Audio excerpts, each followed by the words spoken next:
screwed up one of my eyes. As you can see, my eye is like really red and irritated and it hurts really bad. I don't know what I did with it. I think I accidentally hit it or I don't know. I'm such a klutz.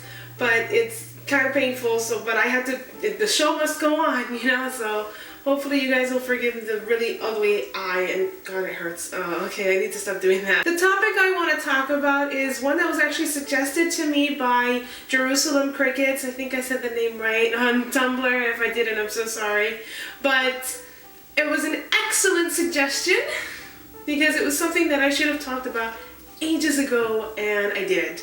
But that's okay, we can talk about it now, so yay! As I've mentioned in previous videos, and I'm likely to mention in future videos, I am Goth. Yes, I am part of the Goth subculture, and it's a huge part of my life, it's a huge part of my identity, and I got into it when I was fairly young, and I've been in it for a long time.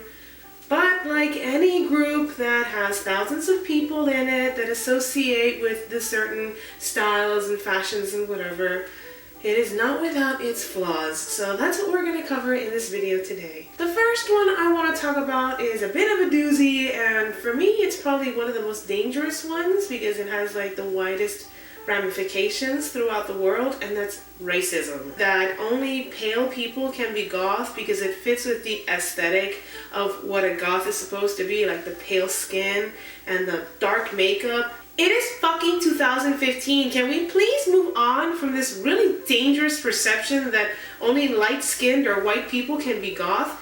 It's fucking bullshit and it's immature and childish. It needs to stop. I have seen people with darker skin who have done these amazing interpretations of their own personal goth style, the way they do their makeup that complements their skin tone, styles to fit their culture. Black women that dress goth but they have big afros. It looks fucking great. I love interpretations. I love when people take their own culture and inject it into something that is tried and true and comes out with an amazing, fresh, and innovative result. I love innovation. I wonder if it's just people are afraid of change or they're afraid of their precious original subculture getting mutated and changed too much. Fuck you, you know, like it's been around since fucking 78, 79.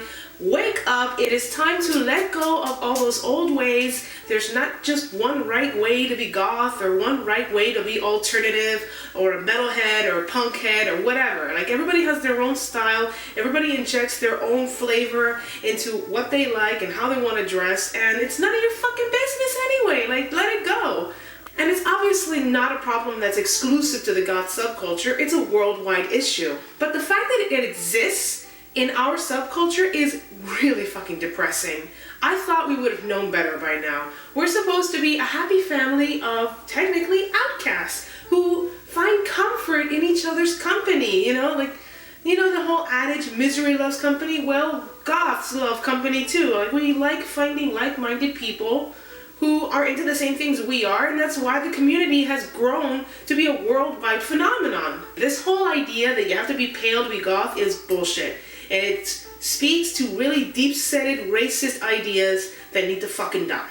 The second one I want to talk about is trans misogyny, and I'm mentioning trans misogyny instead of saying like homophobia. The trans misogyny seems to be the absolute worst one in the goth subculture so far. It seems to be the one that is just out of control. It's out of fucking control. And it wasn't until I started clubbing like around 20, 21 years old that I was introduced to trans people. I had never met a trans individual before, and my first encounter I was kind of, is that a man? Is that a woman? I was ignorant, you know, it was born out of ignorance and misunderstanding and lack of interaction with people who were trans. Finally, I grew out of it, you know, you learn. It's like, oh, okay, I understand now. That's cool, that's great, I get it. As I've said, it's bad enough that it exists in outside society, but the fact that it exists in our subculture is unacceptable. It's unacceptable. 15 years I've been in this subculture and it's still a big problem. You know, don't go in the same bathroom as me. You should be going to that. Fuck you. It's not up to you to decide which bathroom they get to go into. God, it just pisses me off so bad. And that's not to say that I didn't have to learn this. You know, I wasn't born enlightened, obviously. I had to learn this too. So that's why I'm making this video. So hopefully somebody sees this video and they're like, maybe I should stop being a dick. And the third one is another one that is also a major issue in the larger society at whole, but the fact that it exists in our subculture, no. Bullshit. That is cultural appropriation. I am going to scream if I see any more white girls with bindis on their forehead. That is not your fucking culture. And I see it way too often. Stop it. No. Bad.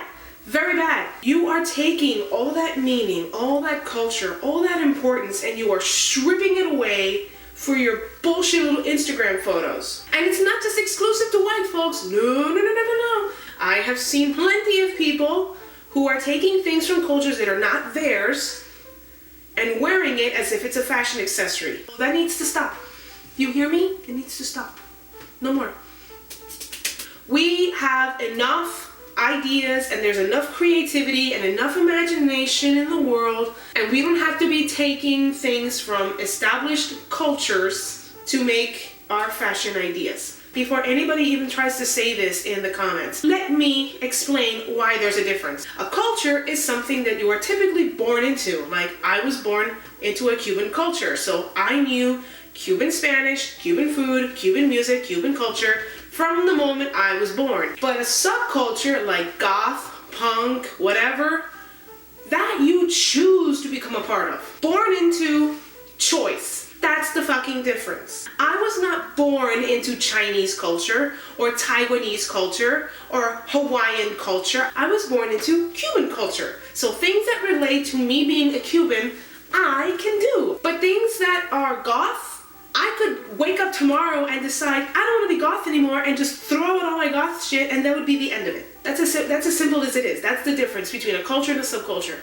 I can ignore my culture, but it's always going to be there. It's always going to be a part of who I am and how I was raised. But a subculture I could dump tomorrow and it wouldn't make a difference. I think I've pretty much covered everything I needed to say. If I fucked up on anything or I used some language I wasn't supposed to, please call me out, because I am still learning and I am still progressing and I will fuck up. You know, it's just the nature of life. I hope you enjoyed the video, and if you did, please hit the like button because it really helps. And if you want to hear more of my opinions on various topics, please subscribe for future updates. And if you've got any questions or comments, put them down below in the comments section. Thank you so much for watching. Mwah!